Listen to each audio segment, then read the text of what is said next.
teodolit, kemudian Anda bandingkan pakai distometer. Nah, kemudian kemiringan tiang atau pohon. Kenapa tiang atau pohon? Karena sulit menemukan objek gedung miring di polban maupun di luar polban. Sehingga objeknya kita ganti menjadi tiang, bisa tiang listrik banyak di polban yang miring, kemudian pohon bisa. Nah, ini praktikum, jadi ini sebenarnya nggak lama, ini praktikum sederhana, berbeda dengan poligon atau waterpass, tinggi beda tinggi. Jadi ini setengah jam aja udah selesai.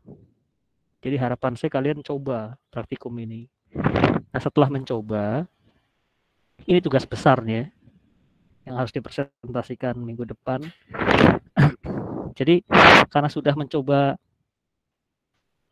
mengukur ketinggian gedung di polban, maka kelompok 2 ini, 2 dan 3, harusnya bisa mengukur ketinggian gedung-gedung lain.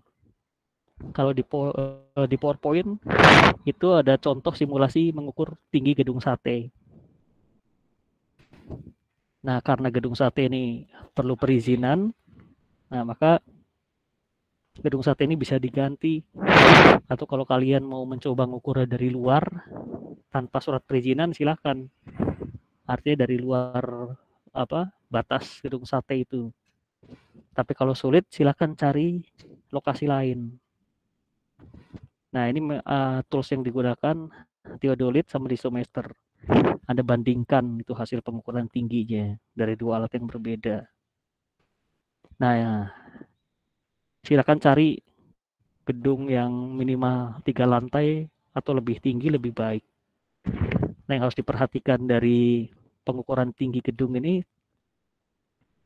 tempat berdiri alat itu jadi kendala karena harus mengusahakan datar seperti permukaan tanah gedung itu. Karena kita ngukur tinggi alat.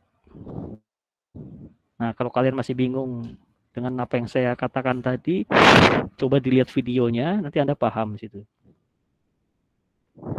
Nah, jadi kelompok 2 silakan cari objek yang berbeda dengan kelompok 3. Jadi intinya ada 2 kelompok yang melakukan pengukuran tinggi gedung. Nggak harus gedung sate, bebas.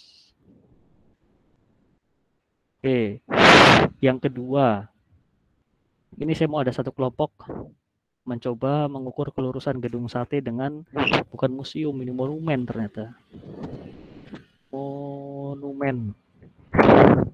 Monumen perjuangan yang di Pati Ukur dekat Unpad. Jadi sejarahnya bahwa dulu ini pada saat pembangunan direncanakan itu adalah garis lurus. Jadi secara visual saya pernah melihat langsung bahwa ternyata ada dugaan lurus memang. Nah, tugas kita melakukan pengukurannya sehingga terlihat berapa miringnya atau memang benar lurus. Intinya munculkan angka. Nah, kelurusan gedung sate ini metodenya, sebentar, saya pernah melakukan pengukuran.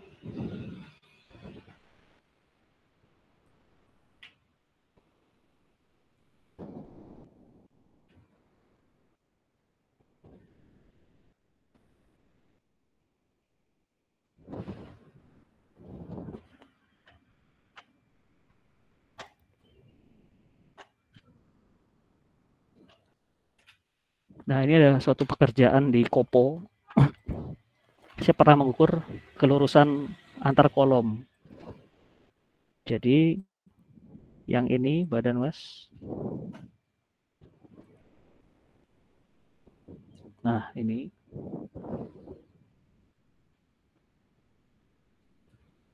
Sudah terlihat ya Mbak Sheila? Sudah, Pak. Sudah. Oke. Nah, seperti ini. Jadi prosedurnya adalah, ntar saya gambar dulu.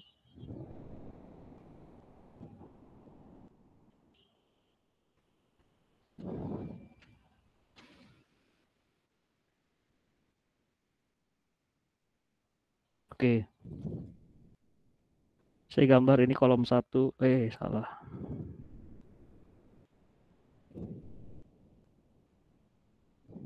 Satu, dua, saya tulis ini 1, ini 2.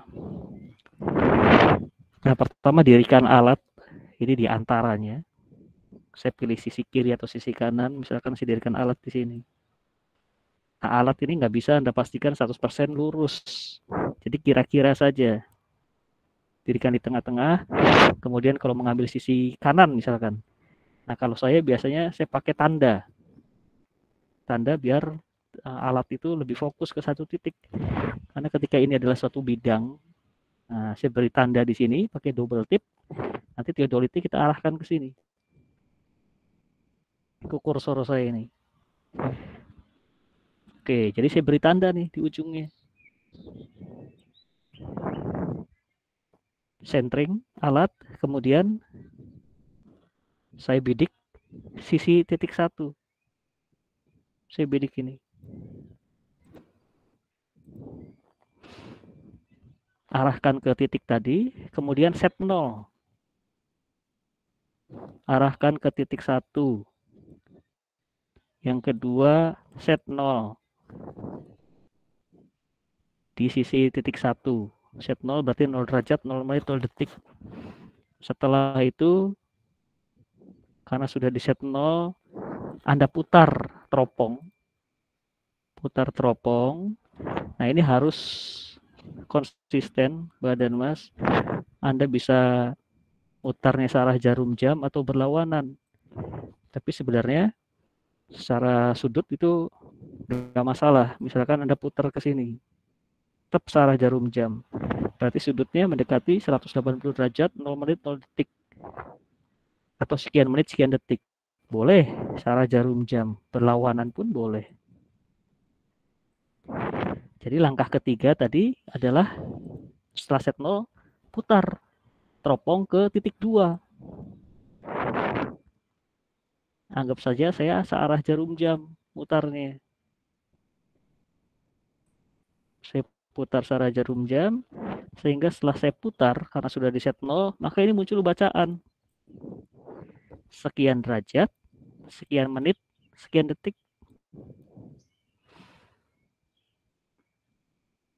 Oke, kalau lihat dari gambar saya, berarti mendekati 180 derajat, sekian menit, sekian detik. Langkah keempat, karena teropong sedang membidik di titik kedua, ini di set 0. Jadi di sini ada set 0 derajat, 0 menit, 0 detik. Langkah kelima, Anda putar lagi ke titik yang sama, di titik 1. Sehingga ada bacaan lagi. Sekian derajat, sekian menit, sekian detik. Kalau dilihat dari gambarnya, maka mendekati 180 derajat, sekian menit, sekian detik. Nah, ketika kita mengukur kelurusan, maka bacaan di tahap nomor 3, yang ini dikurangi 180 derajat. Begitu juga bacaan di nomor 5, pada saat kita membidik titik 1, kurangi 180 derajat. Maka hasilnya adalah sekian menit, sekian detik. Setelah dapat hasil ini, Anda selisihkan lagi ini. Jadi terakhir adalah berapa selisih dari 180 derajat bacaan pertama, selisih 180 derajat bacaan kedua. Nah, inilah nilai yang dianggap itu lurus atau tidak lurus. Mungkin nilainya sekian detik. Nah, kalau Anda melihat contoh pengukuran ini, Anda bisa lihat di PowerPoint yang saya kirim. Di situ kakak tingkat kalian mengukur bahwa Gedung Sate dan Monumen Perjuangan dianggap lurus karena menggunakan simulasi, tapi nilainya ini sempurna sekali, 0 derajat, 0 menit, 0 detik. Nah, kita coba bandingkan dengan pengukuran langsung di lapangan. Apakah memang seperti ini? Ataukah memang ada misalkan 13 detik, 12 detik? Oke, ada pertanyaan? 1 AKG.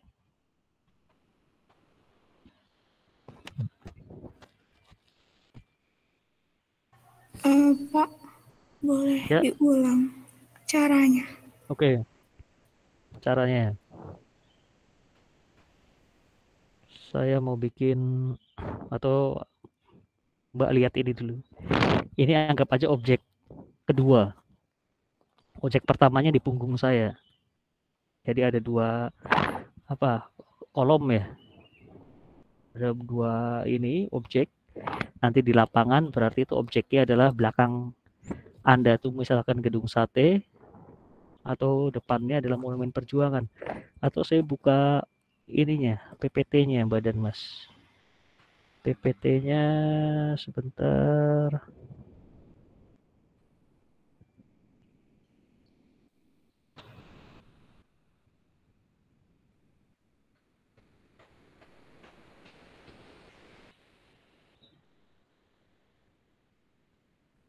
Sebentar, mana ya?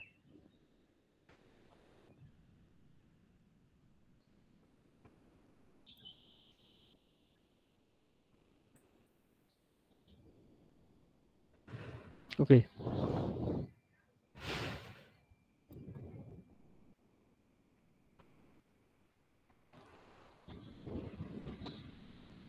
Ini ketinggian gedung sate, ini metode yang berbeda. Nah, kalau kelurusan yang ini, Mbak.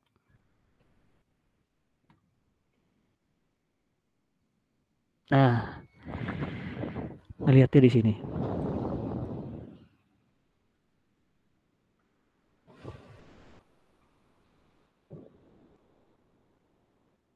Jadi di bagian utara ini ada Monumen Perjuangan, selatannya ada gedung sate. Supaya Anda bisa melihat 2 objek ini dengan jelas, maka Anda harus menempatkan alatnya itu di ketinggian yang nggak terlalu rendah. Ketika Anda mendirikan di gazebo di bawah, maka nggak akan bisa melihat itu. Jadi harus di atas atau sejajar dengan Telkom di situ. Nah, jadi di jalan gazebo-nya, bukan di jalan Surapatinya. Nah, ini sebenarnya ada prosedur pengukurannya, Badan Mas. Jadi Anda bisa ngelihat ini. Nah, jadi kalau kita lihat ada sketnya seperti ini. Nah, dia mendirikan alat di sekitar ini. Tapi Anda bisa di luarnya juga. Kalau saya lihat, saya sering kali lewat sana, bisa di luar, Mbak dan Mas. Jadi kalau gazebo itu sulit Anda masuki, ya bisa di luar. Nah, di sekitar ini nih, di tiang ini. Kursornya terlihat, Mbak? Terlihat, Pak. Oke, terlihat. Sip. Jadi bisa di sini, dirikan alatnya. Ingat loh, kita nggak ada surat tugas, Mbak dan Mas.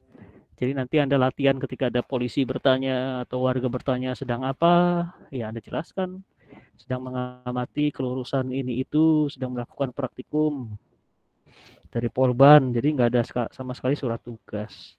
Oleh karena itu kita nggak masuk ke wilayah yang perlu surat izin. Oke. Nah, jadi ini simulasinya seperti ini. Jadi kalau saya gambar lagi,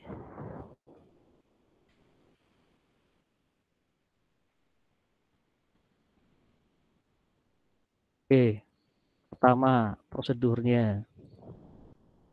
Dirikan alat, sudah. Pastikan terlihat 2 objek ini.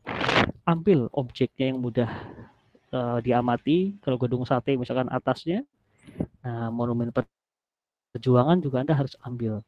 Jadi secara visual sekali lagi itu mendekati satu bidang lurus, satu garis lurus. Nah, kemudian amati langkah pertama, misalkan arahkan ke gedung sate. Arahkan. Kemudian set 0 di gedung sate. Set 0 derajat, 0 menit, 0 detik.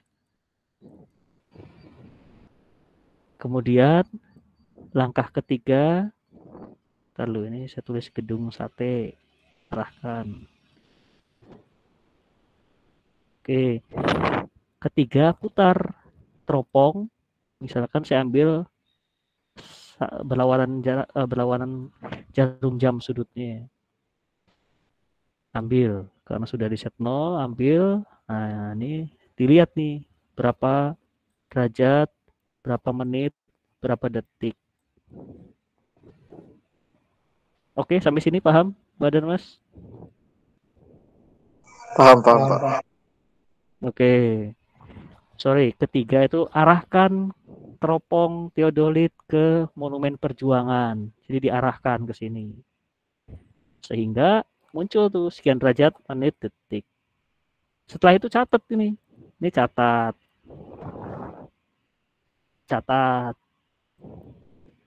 Nah, kemudian langkah keempat, teropong masih ke arah ke Monumen Perjuangan. Itu set 0. Di 0 derajat, 0 menit, 0 detik lagi. Sama seperti tahap 2.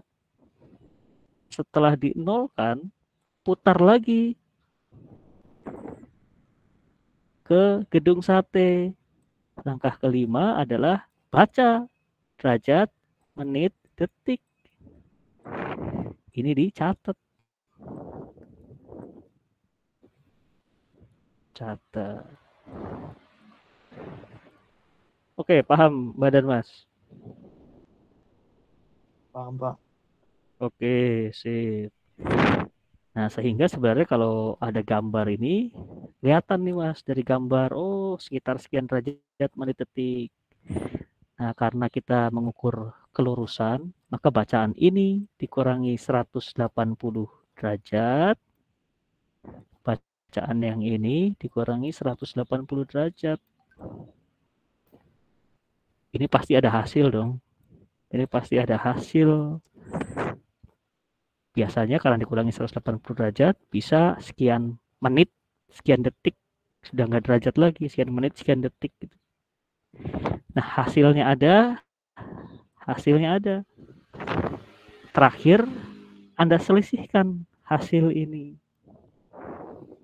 Inilah yang dinilai kemiringan atau kelurusan. Jadi dari yang merah ini Anda selisihkan. Nah, itu kalau Anda lihat di PowerPoint Lawang Sewu, gimana dia membuat pintu yang lurus satu ruangan ke ruangan lainnya. Nah, cara ngukurnya bisa diterapkan kayak gini, Mbak. Atau dari kolom 1 ke kolom 2. Oke, ada pertanyaan dari sini, Badan Mas.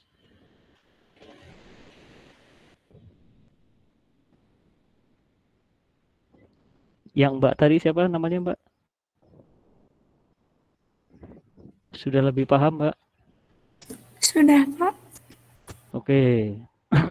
Nah, itulah yang harus dikerjakan oleh ini tugas besar yang 2 nih.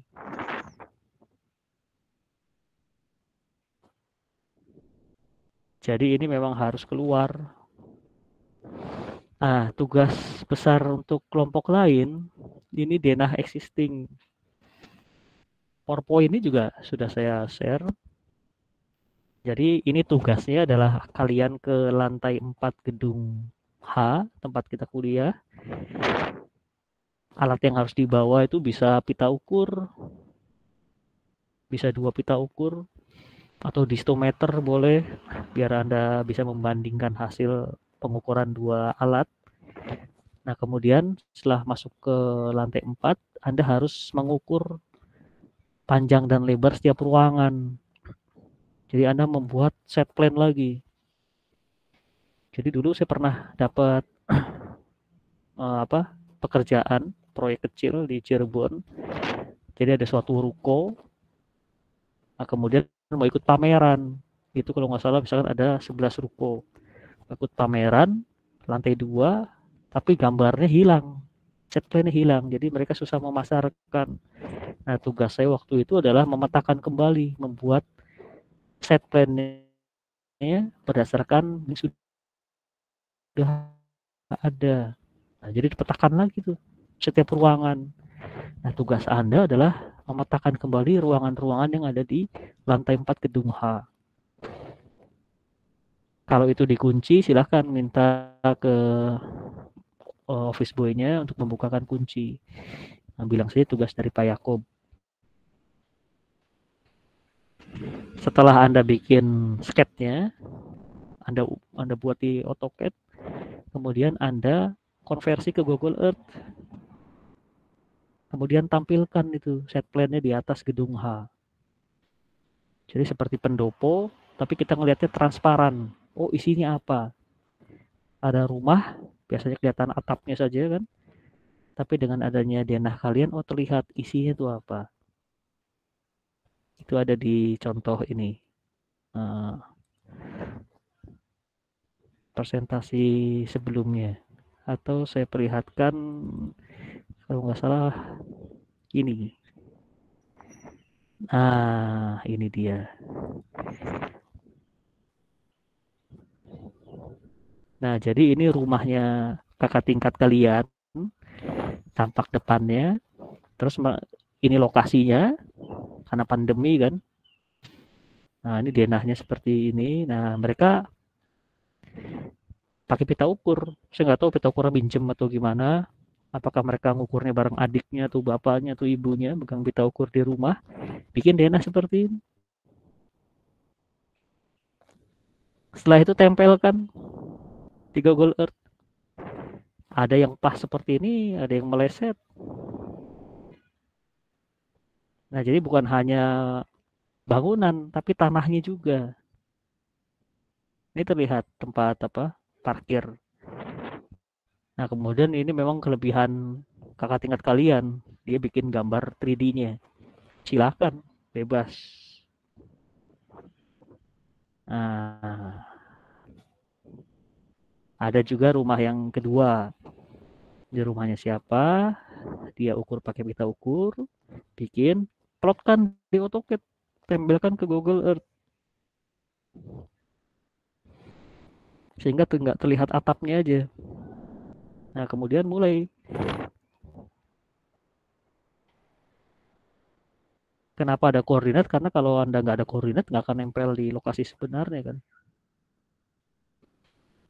Nah, ini hasilnya, Badan Mas. Nah, karena kalian nanti ke Polban, jadi ya bukan rumah lagi. Saya minta lantai 4, gedung H. Nah, menurut saya ini bagus sekali. Tuh, kelihatan isinya.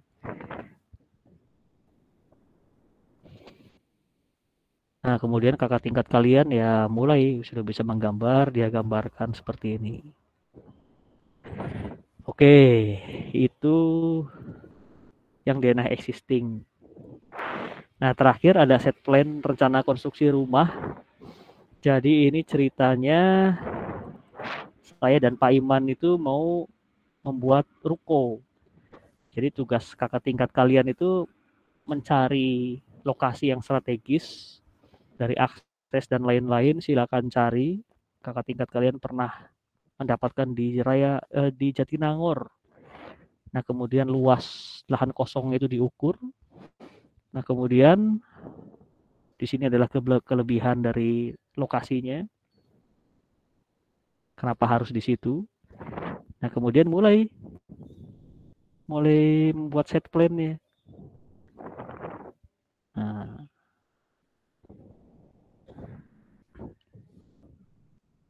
jadi kalian merancang di AutoCAD karena sudah punya gambar teknik.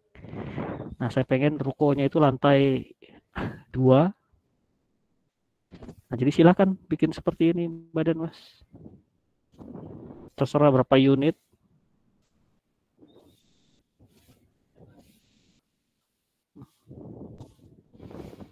Nah, saya waktu itu mengkritisi kakak tingkat kalian itu ya kecewa dengan hasil ini. Saya bilang, Mas, saya itu bikin ruko, bukan bikin kios buat ini, jualan beras, saya bilang kayak gitu. Karena ini menurut saya kan satu lantai gitu kan. Kemudian terlalu sederhana. Apalagi kalau masuk itu kan harus lihat apa, harus buka sendal kan. Nah, itu kan bukan kantor. Nah, jadi please ininya harus diperbaiki lagi, dibuat semenarik mungkin. Kemudian tempat parkir dan lain-lain. Nah, jadi itu merancang dari lokasinya. Nah, itu tadi ruko. Satu kelompok lagi rumah.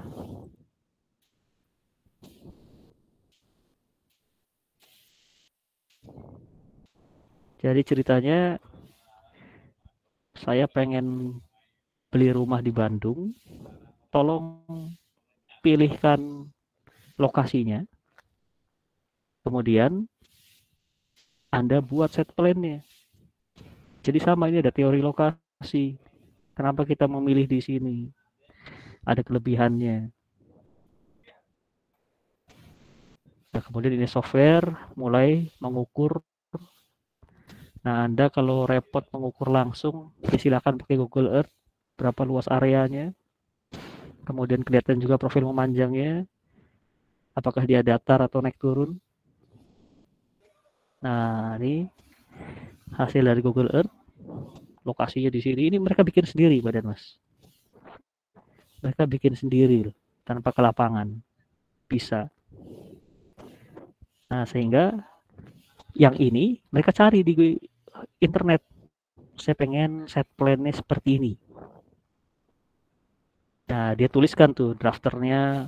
Jadi ini data sekunder, artinya bukan bikin sendiri. Ini adalah punya orang lain. Nah, ini ada sumbernya. Nah, kemudian mulai fasilitas, mereka gambar ulang, tempelkan di sini. Di lahan yang kosong tadi. Nah, seperti ini. Jadi sebenarnya ini ya kalau jual rumah itu pengembang, kontraktor, marketingnya kayak gini. Jadi nggak cuma lahan kosong. Kalau kita kan seringkali disajikan ada apa? Ada gambar saja 2 dimensi atau bikin apa tuh? Gambar model 3 dimensinya. Apa lupa namanya saya itu Mas. Yang pakai kotak-kotak kayak gitu. Nah, sebenarnya untuk di Google Earth lebih bagus. Kenapa? Karena lokasinya di situ. Kita tampilkan nih seperti ini. Nah, ini kalau dilengkapi lagi lebih bagus, Mas. Ada lokasi tempat tidur, lain-lain, ruang makan.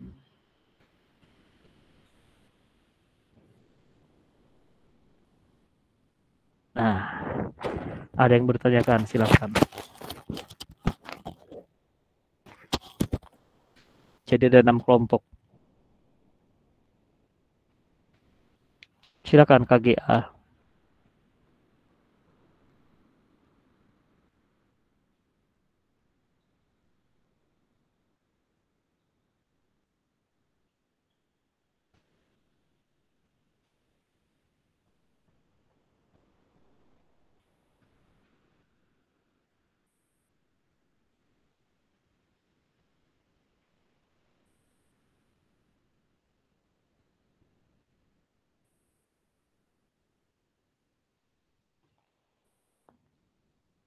Kalau ada objek rumah miring seperti ini. Nah, ini jadi objek yang menarik, maka Anda wajib ambil ini dibanding tiang listrik atau pohon. Nah, ini caranya masih simulasi. Saya ingin yang tahun lalu itu masih simulasi. Ini pengen tahun ini dibuktikan pengukurannya seperti apa. Ini alat pistometer. Nah, ini pun sama, Mbak. Jadi kalau kalian lihat video itu diterapkan banyak. Mau itu objeknya bangunan, objeknya jalan, objeknya jembatan. Tapi mudah. Nah, ini pakai simulasi menggunakan AutoCAD tanpa pakai teodolit, Mbak dan Mas, bayangkan. Kemudian digambarkan kembali. Saya waktu itu nggak terlalu nuntut harus akurat sekian detik. Tapi ketika kita berhasil membuat atau menghasilkan nilai bahwa itu miring, nah itu sudah bagus, Mas. Jadi untuk mengetahui itu miring atau enggak, Anda harus tetap membuat satu garis semu sebagai bidang, sebagai garis yang dianggap lurus. Nah, ini bisa terlihat. Jadi ketika itu miring atau lurus, disitulah kita main visualisasi. Visualisasi, kemudian dikuatkan oleh kuantitatifnya, munculkan angkanya. Kalau gambar miringnya saja nggak ada nilainya, percuma.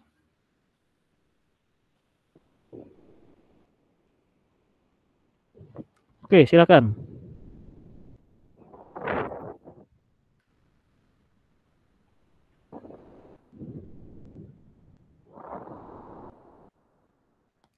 Jadi hari ini datanglah ke Polban, pinjam alat, terus lakukan praktikum dan tugas besar. Pinjam alat itu, kemudian kembalikan lagi ya sebelum jam 5. Setengah 5 tuh seharusnya sudah kembalikan alat lagi. Ketika pekerjaan belum selesai atau proyek belum selesai, tugas besar belum selesai, Anda bisa pinjam alat lagi di lain hari. Bisa Jumat sore. Kemudian saya coba jadwalkan hari Sabtu ini saya kemungkinan besar ada di Polban. Saya coba kondisikan alatnya ada di gedung H, sehingga Anda bisa minjam alat Anda pakai itu hari Sabtu. Tapi ingat tugas besar ini nggak cuma kelas kalian yang menggunakan alat, semua kelas pakai. Jadi manfaatkan waktu hari ini. Nggak harus jauh-jauh dari Polban, luar Polban misalkan di Jalan Setiabudi dan lain-lain bisa untuk pengukuran gedung.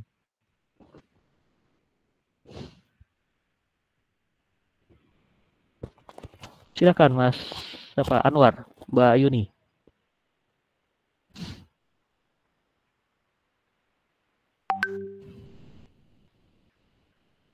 Mas Teddy.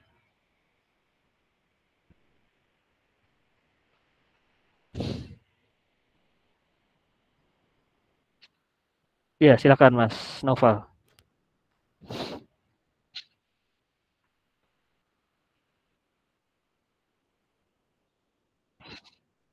Set plan itu cukup pita ukur saja, Mas.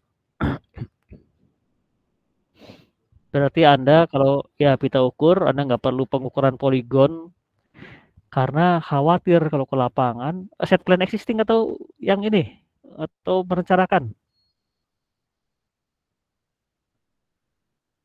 Existing pita ukur saja cukup, Mas. Anda jangan cuma satu pita ukur karena satu kelompok tuh ada 5 orang, berarti harusnya minjem 2 pita ukur paralel, Mas.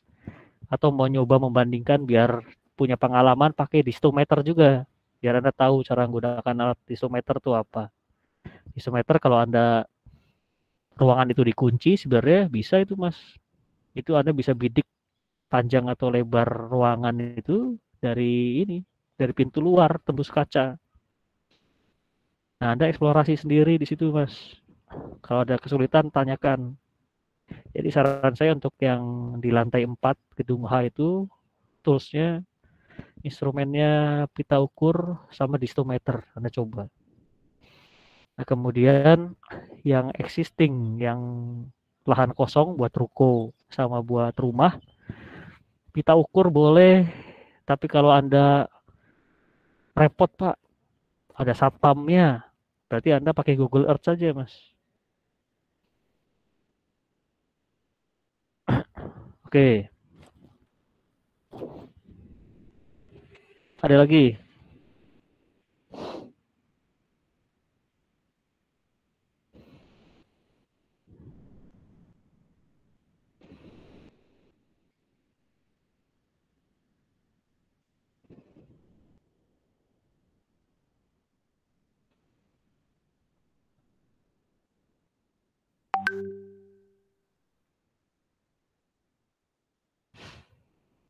Sudah?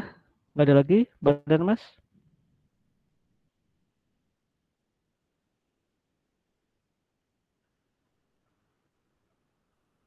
Yang harus Anda ambil dokumentasi foto berupa objek, foto kegiatan pada saat proses, kemudian pasti hasilnya. Nah, kemudian ini Badan Mas, pengukuran ini sebenarnya relatif mudah, sederhana dibandingkan yang lain tadi, dibandingkan poligon atau tadi tinggi beda tinggi. Jadi sebelum ke lapangan itu sebaiknya coba dilihat lagi YouTube-nya, coba dilihat lagi PPT, PowerPoint-nya, pahami dulu tugas masing-masing, setelah itu baru ke lapangan. Oke, kalau tidak ada lagi, silakan ke Polban, ke ini lab survei. Saya nggak tahu Pak Iman mau ngasih pengarahan atau tidak, tapi tugas dalam minggu ini adalah tugas besar, itu persiapan. Jadi jangan sampai minggu depan, Pak, kami belum mengukur. Nah, jadi manfaatkan minggu ini, Badan Mas. Oke, kalau ada pertanyaan, kita komunikasi via WA saja. Saya tutup KGA. Selamat menjalankan tugas. Wassalamualaikum warahmatullahi wabarakatuh. Waalaikumsalam. Makasih banyak, Pak. Oke, Makasih, Pak. sama-sama Mbak dan Mas.